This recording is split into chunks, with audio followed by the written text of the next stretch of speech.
जय हिंद। आज आपके लिए इस वीडियो में ऑक्सफोर्ड बेबी इंग्लिश ट्रांसलेशन का एक्सरसाइज 25 इंट्रोगेटिव सेंटेंस कुछ एग्जाम्पल पहले देखते हैं, उसके बाद साथियों आपको एक्सरसाइज 25 को सॉल्व करवा देंगे, तभी आपको जो है एक्सरसाइज 25 आपको समझ में आएगा।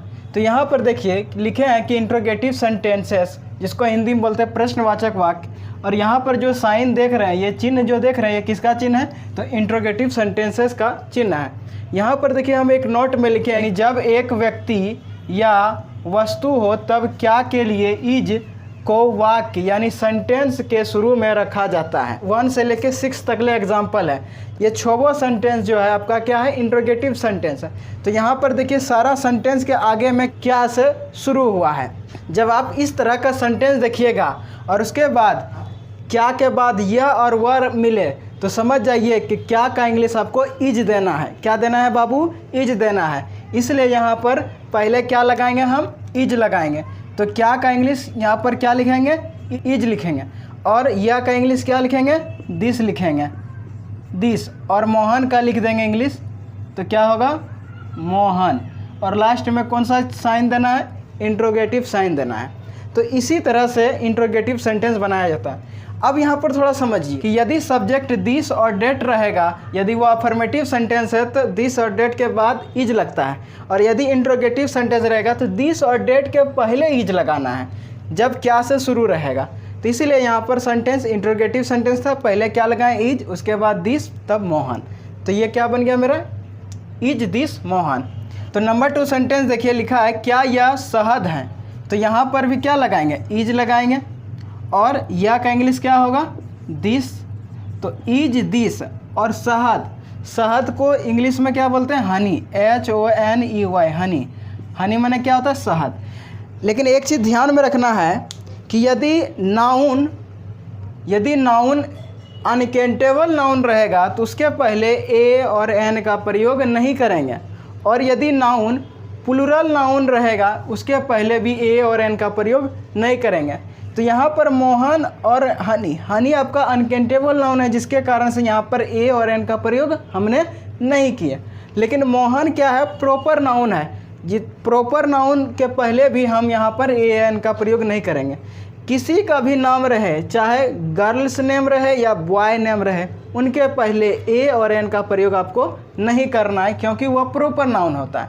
तो प्रॉपर नाउन, प्लूरल नाउन और अनकाउंटेबल नाउन, इन तीनों के पहले ए और एन का प्रयोग आपको नहीं करना है। काउंटेबल नाउन, लेकिन काउंटेबल नाउन कैसा होना चाहिए? सिंगुलर काउंटेबल नाउन होना चाहिए, तभी उसके पहले ए और एन का प्रयोग करेंगे। 3 नंबर सेंटेंस देखिए क्या है, क्या यह गाय है? तो यहाँ पर हम पहले क्या लिखेंगे? इज लिखें। और यह का इंग्लिश क्या होता है? दिस। तो इज दिस। और गाय, गाय यहाँ पर एक गाय का बात हो रहा है, तो इसीलिए इसके पहले ए लगाएंगे, यानी ए, उसके बाद काव और लास्ट में क्वेश्चन मार्क। अब यहाँ पर काव के पहले ए क्यों लगा? क्योंकि काव क्या है? काउंटेबल नाउन है और गाय को हम गिन सकते हैं, इसीलिए। और एक गाय का बात हो रहा है, इसलिए इसके पहले ए लग गया। 4 नंबर का सेंटेंस क्या है? क्या वह हाथी है? इज, उसके बाद वह का इंग्लिश होता है डेट। इज डेट हाथी। तो यहाँ पर एन एलिफेंट लिखेंगे, एलिफेंट, एन एलिफेंट, ELEPHANT, और लास्ट में क्वेश्चन मार्क। क्या वह हाथी है?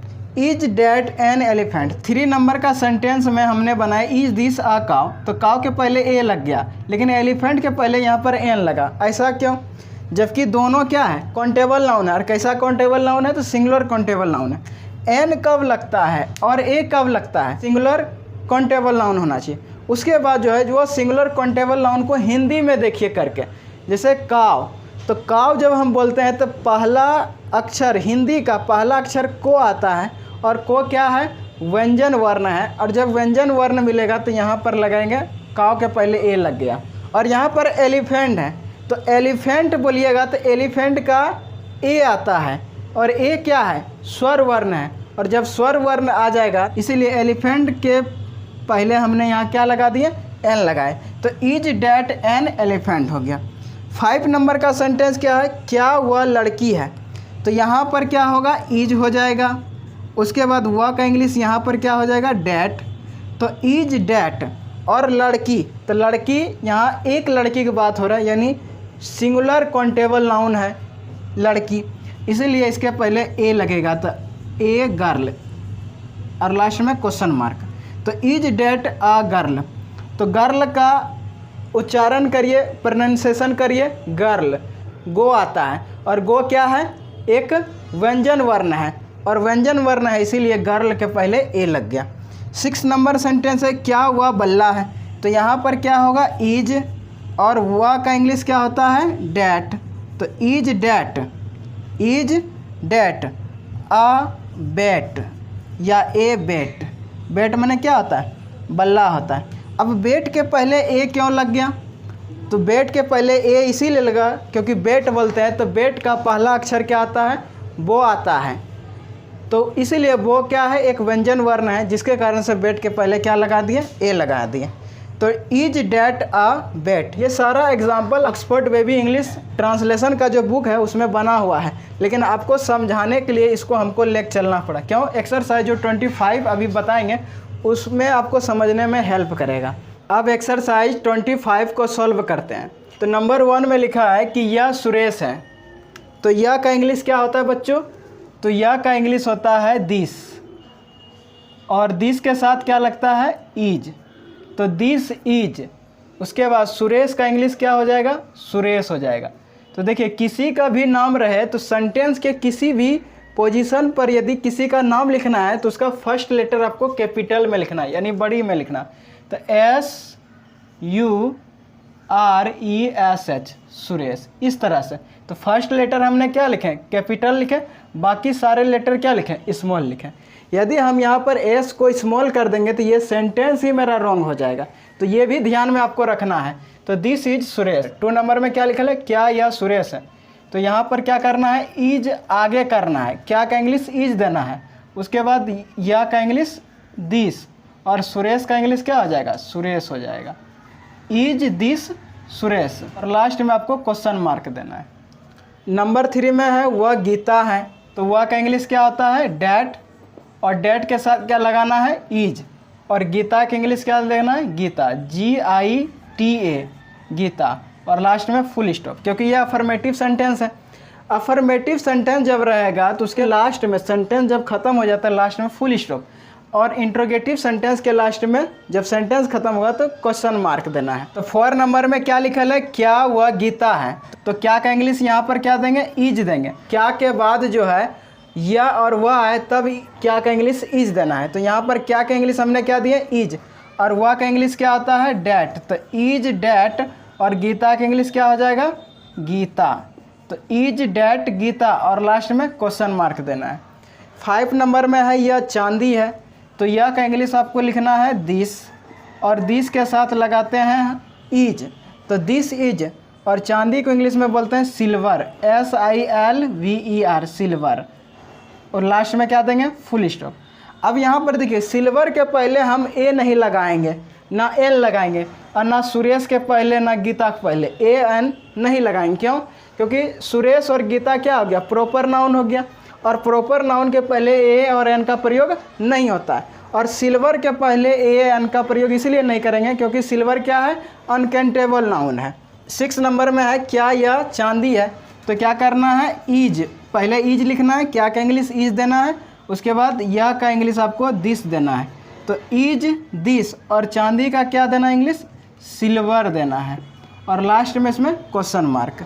7 नंबर में है वह सोना है, और वह का इंग्लिश क्या होता है, डैट, और डैट के साथ क्या लगाते हैं, इज, और सोना के इंग्लिश में बोलते हैं गोल्ड, तो GOLD गोल्ड, और गोल्ड भी क्या है, अनकाउंटेबल नाउन है, जिसके कारण से गोल्ड के पहले AN का प्रयोग नहीं किए।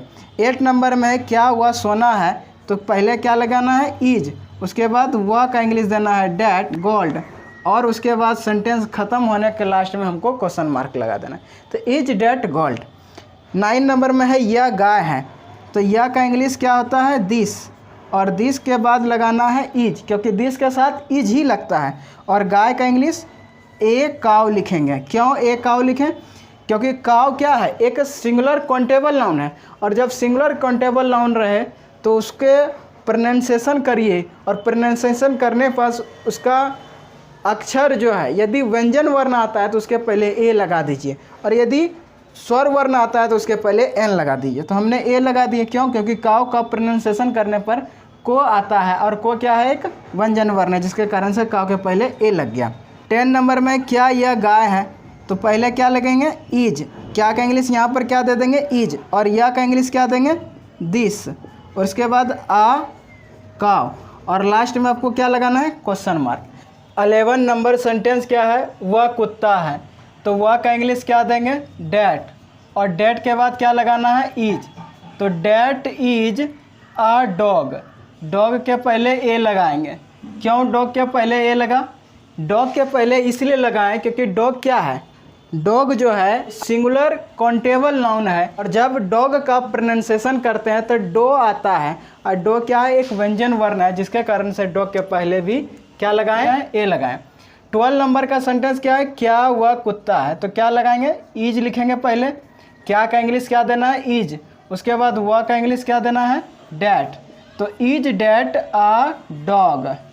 Ease that a dog. 13 number यानी 13 नंबर में क्या है? यह चींटी है। तो यह का इंग्लिश यहाँ पर दिस दीजिए, और उसके बाद इज लगाना है। तो दिस इज एन एंट होगा। An ant. अब एंट के पहले एन क्यों लगा? सबसे पहले एंट का जब आप प्रोनाउंसिएशन करिएगा तो उसका उस प्रोनाउंसिएशन में आपको स्वर वर्ण मिलेगा, जिसके कारण से हमने यहाँ एन लगाए। और दूसरा कारण क्या है? दूसरा रीज़न है, एन लगाने का रीज़न दूसरा है कि एंट जो है क्या है? एक सिंगुलर काउंटेबल नाउन है, इसीलिए एंट के पहले हमने एन लगाए। 14 नंबर यानी 14 नंबर में क्या यह चींटी है? तो यहाँ पर पहले क्या लिखेंगे? इज दिस एन एंट, और लास्ट में आपको क्वेश्चन मार्क देना है। 15 नंबर में है वह हाथी है। तो वह का इंग्लिश होगा डैट। उसके बाद इज। तो डैट इज एन एलिफेंट।